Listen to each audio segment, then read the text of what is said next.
To my fellow Nigerians, sons and daughters of this great nation, I speak today with a heavy heart, burdened by the weight of recent events. In the heart of our beloved nation, nestled amidst rolling hills and fertile plains, lies Benue State, a land rich in culture and heritage. Once it was the pride of Nigeria, a breadbasket overflowing with abundance, fields green with promise, communities vibrant with hope and the laughter of generations. It was a symbol of what our nation could achieve through hard work and unity. But now, those same lands, once so full of life, echo with the cries of innocent men, women, and children caught in senseless violence, their lives disrupted, their homes destroyed, their futures uncertain. Every life lost is a wound on our country's conscience, a stark reminder of our collective failure to protect our own. Each extinguished flame represents a potential unfulfilled, a story left untold. These are not just statistics, mere numbers on a page, easily forgotten in the daily news cycle. These are families shattered beyond repair, dreams cut short by violence and fear, futures stolen from innocent hands, leaving behind a legacy of pain and sorrow. As a member of the LegacyLuxe family network, an organization committed to uplifting communities and fostering peace, I cannot stay silent in the face of such suffering. I will not look away pretending that this tragedy is not my concern. I want to say to every grieving family, to every person who has lost a loved one in this senseless violence, your pain is our pain. We feel your sorrow, we share your grief, and we stand with you in solidarity. Your loss, our loss. Nigeria mourns with you, weeping for the lives that have been taken and praying for the healing of our wounded nation. But I also know that grief alone cannot change our reality. Tears may cleanse the soul, but they cannot rebuild shattered homes or restore lost lives. Grief must fuel our resolve, igniting a fire within us to demand justice, to seek lasting solutions, and to build a better future for all.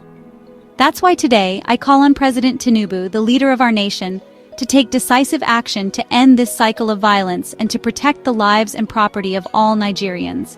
I call on our senators, our leaders in the National Assembly, and every single Nigerian, regardless of tribe, religion, or political affiliation.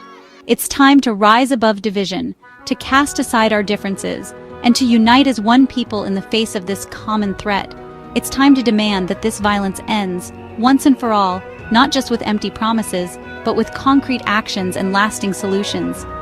We must not allow ourselves to be numbed by tragedy, to become desensitized to the suffering of others, or to accept violence as an inevitable part of our lives. We must not let fear keep us silent, silencing our voices and preventing us from speaking out against injustice and oppression.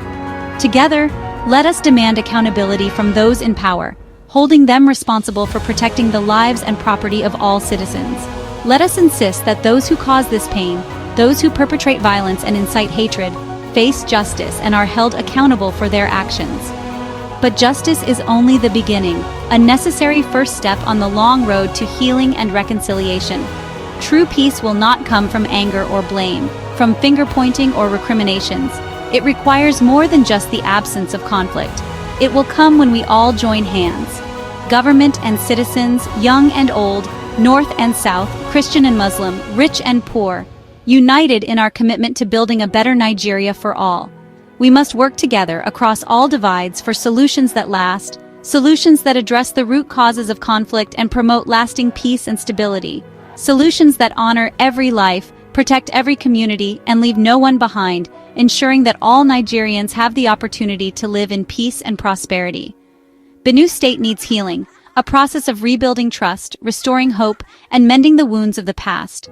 So does all of Nigeria, for we are all interconnected, and the suffering of one affects us all.